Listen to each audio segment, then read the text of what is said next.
의장님, 그리고 선배 동료 의원 여러분, 국무총리를 비롯한 국무위원 여러분, 새누리당 서울 강서을 김성태 의원입니다. 요즘 대한민국은 총체적인 비상입니다. 이번 추석 민심은 먹고 사는 문제는 물론이고 북핵과 지진이라는 인재와 천재에 대한 불안감으로 넘쳐났습니다.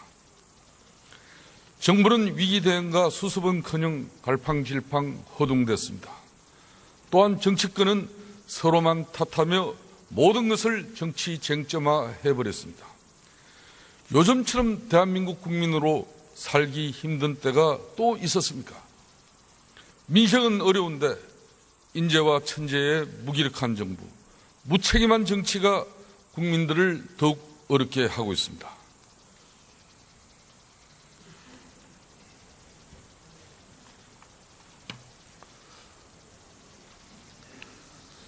안전처 장관 나와주십시오.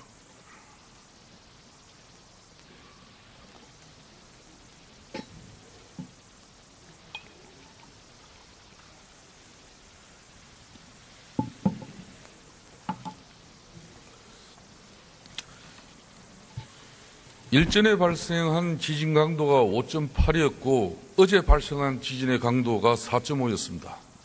앞으로 더 큰 추가 지진 가능성이 있습니까? 없습니까? 전문가들 의견을 저희들이 확인한 바로는 지진은 앞으로도 계속될 그런 예상을 하고 있습니다. 장관, 그러니까 평상시 지진을 대비해서 가정에서 한 달에 한 번씩 방제 회의를 갖고 있습니까? 또 평소 이웃집과의 협력 체계를 구축하고 대피 방법을 의논하고 있습니까? 지금 제가 말씀드린 게 국민안전처 재난대비 국민행동 요령에 있는 내용입니다. 한마디로 현실성이 없죠? 의원님, 제가 말씀드릴까요? 지금 그 지진에 관련해서 국민행동 요령은 101가지가 정해져 있는데 그것은 저희 지진 관련해서 업무를 수행하는 실무자들이 사용하는 것이고 그중에서 10개를 해가지고 정해서 홈페이지에 오고 그다음에 국민들한테 알리고 있습니다. 네. 지진 전문가 도쿄도 히라타 나오치 교수는 한국도 이제 7.0 이상의 지진이 곧 올 것이라고 했습니다. 지금 인터넷에는 일본 도쿄도에서 만든 이 도쿄 방제 매뉴얼이 돌아다니고 있습니다. 국민들도 안전처 매뉴얼 비웃는 겁니다. 쓸데없는 매뉴얼이나 이 가상훈련 말고 현실에 맞는 구체적인 대안이 필요한데 이 문제의 의식을 갖고 확실하게 지금 준비하고 있습니까? 예, 의원님 말씀하신 상에 잘 알겠습니다. 근데 제가 안전처 장관으로 생각하는 것은 매뉴얼은 영원히 완성되지 않습니다. 그래서 그때그때 사고가 나거나 또는 저희들이 연구를 해서 대비해서 그것을 보완해 나가는 것이지 그것이 완성된 건 없다는 말씀을 드리고 국민안전처가 출범할 때 우리나라에 총 그 매뉴얼이 5,301개가 있었습니다. 그것을 다 정비를 해서 그것은 하나의 계획이기 때문에 그것을 430개 정도로 요약을 해서 행동 지침으로 개선을 해서 사용을 하고 있습니다. 예. 들어가시죠. 총리 나와주시기 바랍니다.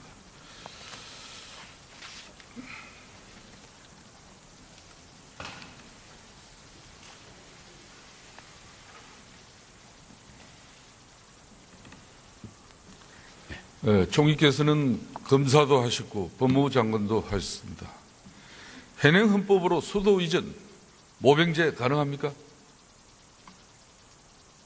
우리 헌법에서는 국민 모두에게 국방의 의무를 부여하고 있습니다. 그런 점을 감안해서 검토할 필요가 있다고 생각합니다.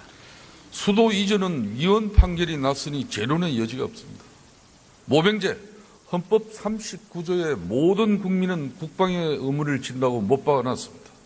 만일 한다면 이건 위헌 아닙니까? 그 부분에 관해서 기본적으로 이제 모든 국민에게 국방의 의무가 있다. 이건 명백하게 헌법에 나와 있는데 그것을 어떻게 이행하는가에 관해서는 여러 가지 논란이 있습니다. 그래서 병력법의 규정도 있고 하기 때문에 그런 부분을 종합적으로 판단할 필요가 있다고 생각합니다. 수도 이전은 역사와 미래, 통일의 문제입니다. 모병제는 안보 현실과 국민 정서에 관련된 중대한 문제입니다. 대권욕에서 비롯한 이슈 선전욕으로 헌법 체계마저도 아랑곳 않는 일부 지자체장의 인기 영합적 정치 행위에 깊은 우려를 가지지 않을 수 없습니다. 슬쩍 던져보는 그런 이슈도 아니고 또 그래서도 안 됩니다. 총리, 수도 이전 이 모병제 주장에 정말 진정성이 있다면 우선 개헌의 출발선을 끊고 나서 그 과정에 자신들의 주장을 얻는 게 논리적으로 맞습니까? 아니면 무책임하고 일방적인 주장만 남발하는 게 맞습니까?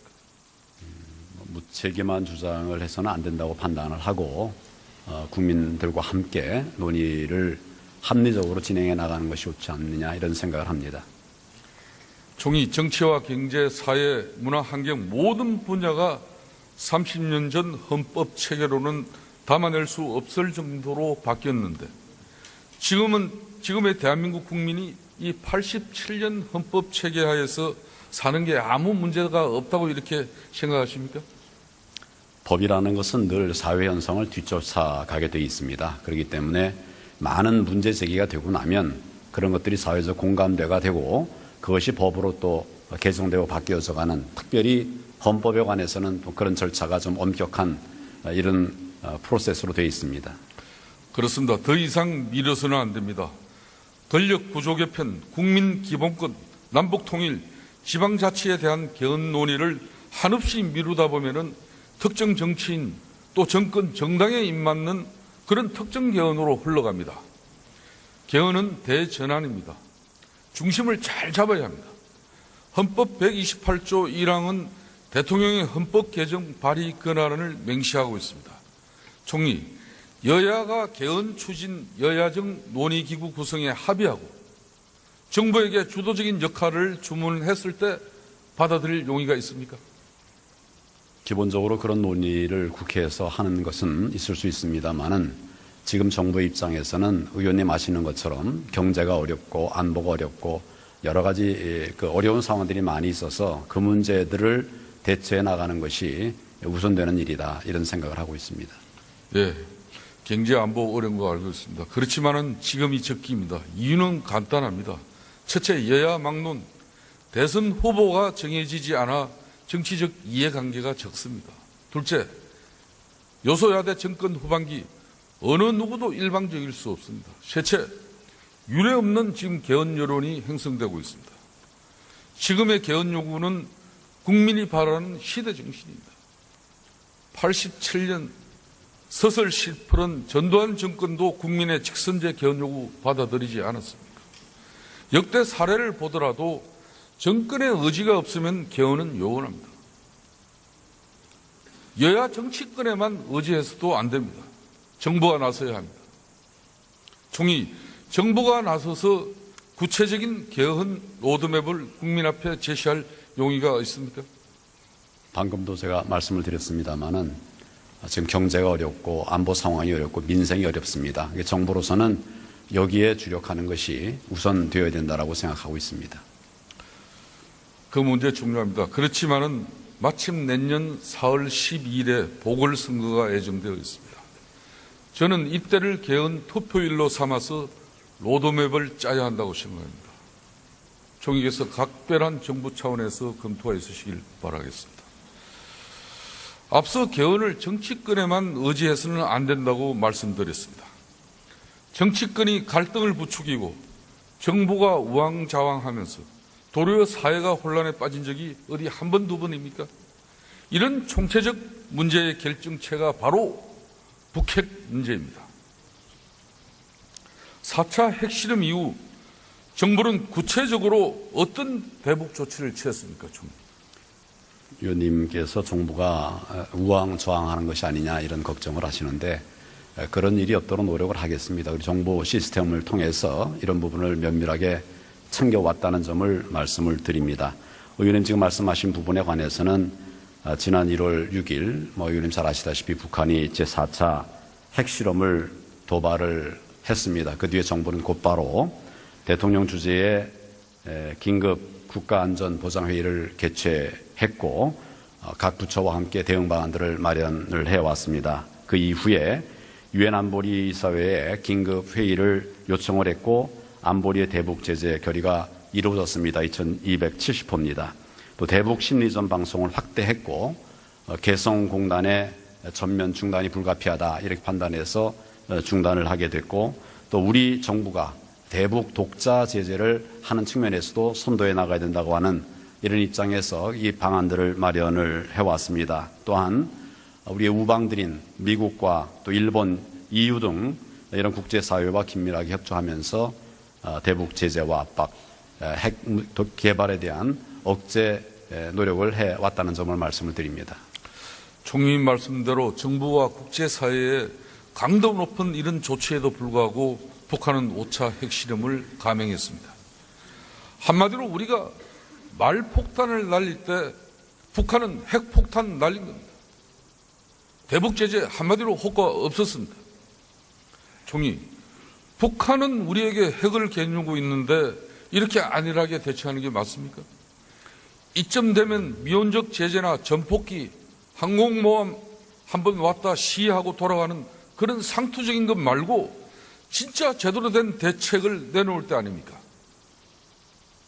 지금 현 단계에서 우리가 핵으로 대처하는 것은 온당한 일이 아니다. 한반도에서는 비핵화가 이루어져야 된다. 이런 입장에서 그럼에도 불구하고 북한의 핵 도발에 대해서 대응하기 위한 우리 정부 자체의 노력과 또 국제사회의 협력을 구하면서 같이 대응을 해 가고 있습니다. 물론 더 확실한, 더 분명한 이런 대책들을 얘기할 수 있습니다만은 그러나 기본적인 기조는 한반도의 비핵화, 그 하에서 한반도의 평화를 추구해 나가기 위한 모든 노력을 기울여 나가고 있다 하는 점을 말씀을 드립니다. 예. 우선 사드 당장 도입해야 합니다. 이 배치 문제가 불거진 지 2달이 넘습니다. 북한은 보란 듯이 핵실험 해대는데 정쟁 때문에 언제까지 무방비로 있어야 합니까? 총리, 정치력을 보여주지 못한 정부가 책임이 있는 거 아닙니까? 지금은 그 정치력 부재에 대해 따질 시간도 없는 실정입니다. 두고두고 정부 반성해야 됩니다. 정치권도 안보위협 앞에서조차 분열하는 현 상황을 통렬하게 반성해야 합니다. 화면을 봐주시기 바랍니다. 김대중 노무현 정부의 비서실장님들이 현재도 야권의 중요한 지도자로 계시지만 과거에 우리가 북한에게 얼마나 베풀었습니까? 김대중 정부에서 6천여억 원, 노무현 정부에서 1조 5천억에 가깝게 지원했습니다. 또 얼마나 간대했습니까? 김 전 대통령은 북한 핵시설은 어옥 수준이라고 했고 노 전 대통령은 핵이 인도는 되고 북한은 왜 안 되냐고까지 했습니다. 그런데 결과는 뭡니까? 핵을 만들게끔 지원하고 방조한 것입니다. 역대 정권에서는 2차례 정상회담, 수조 원의 대북 지원을 했고 현 정부는 북핵 문제의 실효적 해결이라는 관점에서 중국 전성절 행사에 미국과의 불편한 관계를 무릅쓰고 참석했습니다. 총리 알고 계시죠? 예, 알고 있습니다. 1991년 전술핵을 모두 걷어낸 이후에 역대 정부가 한반도 평화를 위해서 속된 말로 안 해본 게 없습니다. 당근도 어지간한데 채찍도 북한에게는 안 통했습니다. 존경하는 야당 의원 여러분, 언제까지 북핵이 대북 강경 노선, 압박 정책 때문이라고 현 정부 탓만 하실 겁니까? 이제는 국민들이 분노하고 있습니다. 많은 국민들이 사드 배치와 자체 핵무장에 찬성하고 있습니다. 그런데 야권은 여전히 여론 수렴이 필요하다면서 분위기나 보고 주판 알이나 튕기고 있다니 참 무책임하고 한가롭기 짝이 없습니다. 전광판 다시 화면 부탁드리겠습니다. 북한은 핵 보유에 대해 미국의 핵 공격 핑계를 대지만은 실제 북핵은 대한민국 영토를 직접 겨냥하고 있습니다. 총리, 핵 억지력, 이제 도리어 우리가 갖춰야 할 때가 아닙니까? 의원님의 우려에 대해서 충분히 이해를 합니다. 다만 국제 평화, 우리 안보를 핵 없이 지켜나가야 된다고 하는 이런 비핵화의 입장에 비추어서 신중하게 검토를 해야 한다고 생각합니다. 좀 전에 핵 억지력 대안인 미국의 핵우산 말씀하시는데 이 핵우산도 한계가 있습니다. 얼마 전 이 비완비 전폭기의 한반도 전개가 기상 악화로 미뤄졌습니다. 설령 이 출격한들 가면서 한반도까지 2시간입니다. 종이 비 다 맞은 뒤에 씌워주면 그게 무슨 우산입니까? 2시간이면 서울은 녹아내려버리고 수백만 명의 국민이 희생될 테이고 누굴 위한 폭격기입니까? 미국의 방어수단일 뿐입니다. 답변하시겠습니까? 한미 동맹의 체제가 공고합니다. 비완비가 출격을 하기로 했던 날짜를 기상 관계로 좀 미루었습니다만은 그것은 훈련 상황이기 때문에 그래 한 것이고 전시에는 전혀 상황이 다릅니다. 그리고 2시간 정도 걸리는 것은 맞지만 그렇지만 북한의 도발의 징후가 있을 때는 사전에 감지하는 시스템이 있기 때문에 미리 대비가 가능하다. 이런 점을 말씀을 드립니다. 총님 그렇게 안이한 답변 하시면 안 됩니다. 훈련은 전쟁을 두고 하는 게 훈련인데 훈련이니까 2시간 늦어도 괜찮고 그건 말이 안 되는 이야기죠. 괜찮은 것이 아니고 그런 상황이기 때문에 시간을 조정을 했다는 말씀입니다. 천상 총리 좀 들어가서 쉬셔야 될 것 같습니다. 통일부 장관 앞으로 나오십시오.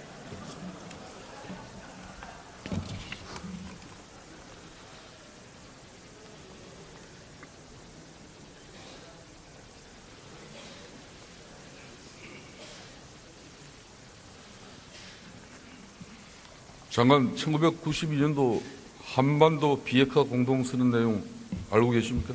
예, 알고 있습니다. 화면을 봐주시기 바랍니다. 지금 북한의 행태를 보면 저 공동선언은 깨진 겁니다. 장관, 공동선언을 북한이 일방적으로 깼는데 우리만 지켜야 합니까? 전 세계 어디에도 그런 경우는 없습니다. 공동선언 무효가 됐습니다. 그러니 원래의 상태로 되돌아가야 합니다.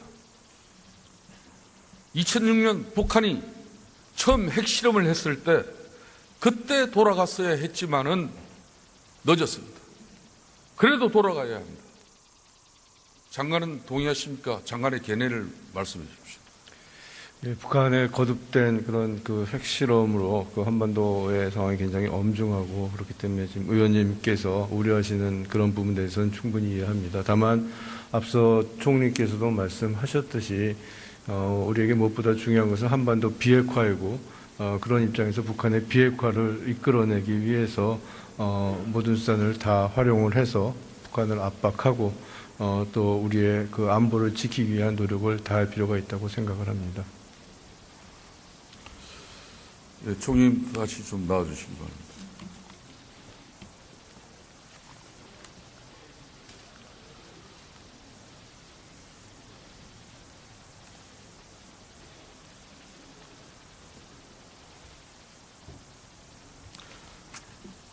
총리, 북한이 스스로 핵을 포기할 것이로 보시지 않죠? 북한이 핵을 포기할 수 있도록 그렇게 전방위적인 노력을 하고 있습니다. 북핵 대응 선제 타격론이 제기되었습니다. 이거 실행되는 겁니까? 기본적으로 한반도의 평화를 지킨다고 하는 것이 저희들의 입장이고 북한이 핵 개발을 포기하면 되는 겁니다. 그것을 이루기 위해서 국제사회와 함께 진력하고 있습니다. 그렇다면 한반도에도 핵이 배치되는 겁니까? 거듭 말씀드렸다시피 한반도의 비핵화는 한반도로부터 시작된다 하는 것이 정부의 입장이고 방어를 하기 위한 다층적인 이런 노력들은 국제사회와 함께 하겠다 하는 말씀입니다. 한반도 비핵화 공동선언은 이미 깨졌습니다. 세계 유수의 핵 전문가들은 핵은 핵으로 대항하는 것이 가장 강력한 대응이자 실효적인 억제책이라고 말하고 있습니다. 이제 왜 핵 재배치의 필요성을 주장하는지 이해가 됐을 겁니다. 박근혜 대통령은 취임사에서 북한의 변화를 견인하겠다고 밝혔습니다. 폭주하는 북한을 막기 위해서는 미국과 중국부터 견인해 가야 합니다. 그 역할은 정부의 몫입니다. 종이 핵 재배치는 미국과 중국을 견인하기 위한 애교 역량 강화의 수단이 될 것입니다. 그렇지 않습니까? 동맹국가들과 함께 우리나라의 안보를 지키기 위한, 특별히 핵에 대비하기 위한 이런 노력을 하겠다는 점을 말씀을 드리면서, 그러나 핵이 사용되게 되면 엄청난 피해가 생길 수 있기 때문에 저희들은 국제사회와 함께 비핵화의 의지를 계속 견지해 나가고 있습니다. 국가 안보를 위한 애교 역량 강화를 두고 정쟁을 펼쳐서는 안 됩니다. 정치권이 오히려 국론 통일을 이뤄 정부에게 힘을 실어줘야 합니다. 한반도 핵 재배치를 신속하게 관철시켜야 합니다. 총리, 이에 대한 구체적인 계획과 실천 방안을 거듭 답변을 부탁드리겠습니다. 국제사회와 함께 북한의 무모한 도발에 대해서 단호하게 대처해 나가도록 최선을 다하겠습니다. 잘 알겠습니다. 안보도 안보지만 민생 경제 중요합니다. 이 정부의 부실한 가계부채 대책, 여당 의원이지만은 정말 실망했었습니다. 2011년 6월부터 올해 6월까지 가계부채가 57%나 급증했고 규모는 1257조 원에 달하고 있습니다. 총리, 제가 보기엔 진단은 물론이고 처방도 틀렸습니다. 어떻게 생각하십니까? 가계 부채가 많아지는 것은 큰 우려할 사항이고, 지금 의원님 말씀하신 취지를 잘 알겠습니다. 정부는 가계 부채가 과도하게 많아지지 않도록 지금 이제 경제 살리고 또 주택 안정을 취하기 위해서 노력하는 과정에서 가계 부채가 많아진 측면이 있습니다만, 이런 부분들을 안정적으로 관리할 수 있도록 모든 정책적인 노력을 강구해 나가도록 그렇게 하겠습니다. 예. 이 가계부채 증가가 우려되는 이유는 채무 상환 능력 때문입니다. 그걸 상실했다는 거죠. 표를 봐주시기 바랍니다. 저 파란색이 저소득자이고 흰색이 고소득자인데, 파란색은 먹고 살기 위해, 흰색은 부를 창출하기 위해서 돈을 빌리고 있습니다. 총리, 당장 생계를 위해 대출을 받을 수밖에 없는 사람들에게 정말 필요한 가계부채 대책은 실질 가계 소득증대입니다. 동의하십니까? 예, 그리고 이에 대한 고민을 하신 적이 있습니까? 예, 지금 정부도 특히 어려운 분들의 가계 소득 증대를 위해서 여러 가지 노력을 하고 있다는 점을 말씀을 드립니다. 네, 두 번째 이유는 노동시장 이중 구조와 이 고착입니다. 90년대 법인과 개인의 총 가처분 소득 연평균 증가율은 같았습니다. 그러나 2000년대 들어 법인은 증가율이 2배나 됐고, 그에 반면 개인은 절반 이하로 되려 떨어졌습니다. 한마디로 말하면 기업은 돈을 벌고 있는데 국민 지갑은 얇아졌다는 것입니다.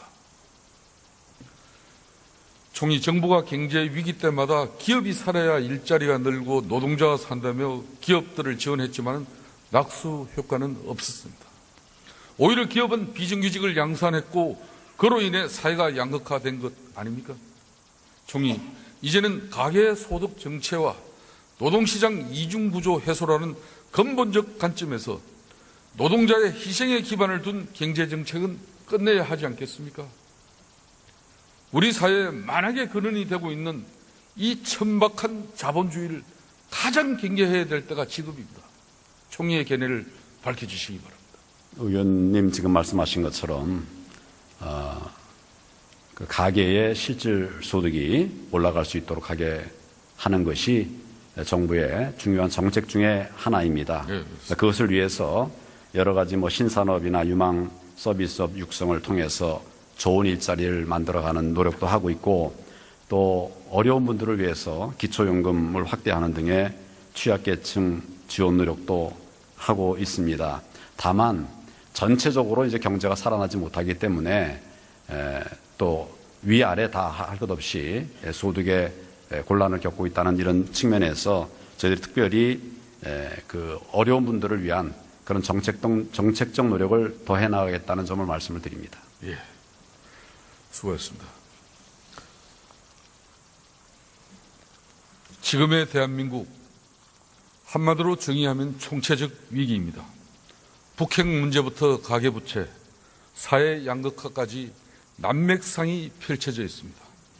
그리고 그 배경에는 참을 수 없을 만큼 가벼운 근본 없는 인기 영합주의와 한탕주의에 기댄 팽가르기에 익숙한 우리의 정치 문화가 자리를 잡고 있습니다. 천박한 정치는 나라를 망칩니다.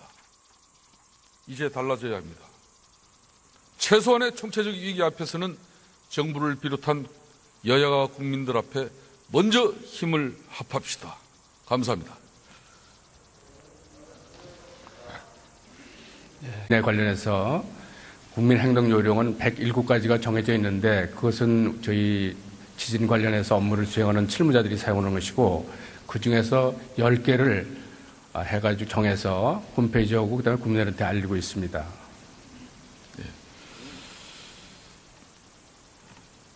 지진 전문가 도쿄도 히라타 나오치 교수는 한국도 이제 7.0 이상의 지진이 곧 올 것이라고 했습니다. 지금 인터넷에는 일본 도쿄도에서 만든 이 도쿄 방제 매뉴얼이 돌아다니고 있습니다. 국민들도 안전처 매뉴얼 비웃는 겁니다. 쓸데없는 매뉴얼이나 이 가상훈련 말고 현실에 맞는 구체적인 대안이 필요한데 이 문제의 의식을 갖고 확실하게 지금 준비하고 있습니까? 예, 의원님 말씀하신 상에 잘 알겠습니다. 근데 제가 안전처 장관으로 생각하는 것은 매뉴얼은 영원히 완성되지 않습니다. 그래서 그때그때 사고가 나거나 또는 저희들이 연구를 해서 대비해서 그것을 보완해 나가는 것이. 의장님, 그리고 선배 동료 의원 여러분, 국무총리를 비롯한 국무위원 여러분, 새누리당 서울 강서을 김성태 의원입니다. 요즘 대한민국은 총체적인 비상입니다. 이번 추석 민심은 먹고 사는 문제는 물론이고 북핵과 지진이라는 인재와 천재에 대한 불안감으로 넘쳐났습니다. 정부는 위기 대응과 수습은커녕 갈팡질팡 허둥댔습니다.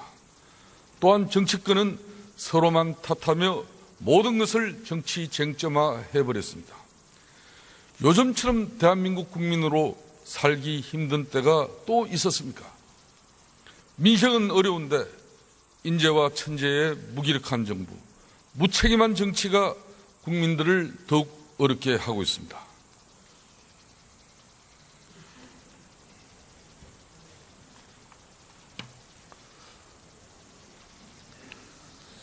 안전처 장관 나와주십시오.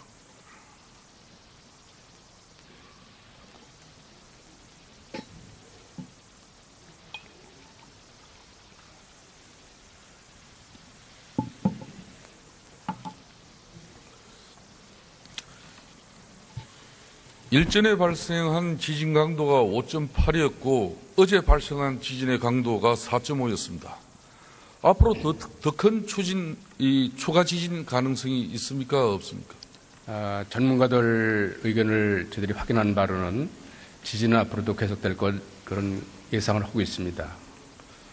장관, 그러니까 평상시 지진을 대비해서 가정에서 한 달에 한 번씩 방제 회의를 갖고 있습니까?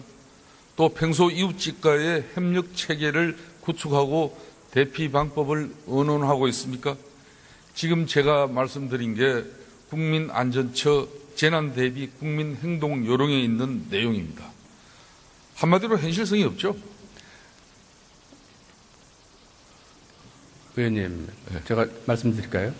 지금 그 지진 수지 그것이 완성된 건 없다는 말씀을 드리고 국민안전처가 출범할 때 우리나라에 총 그 매뉴얼이 5,301개가 있었습니다. 그것을 다 정비를 해서 그것은 하나의 계획이기 때문에 그것을 430개 정도로 요약을 해서 행동 지침으로 개선을 해서 사용을 하고 있습니다. 예. 들어가시죠. 총리 나와주시기 바랍니다.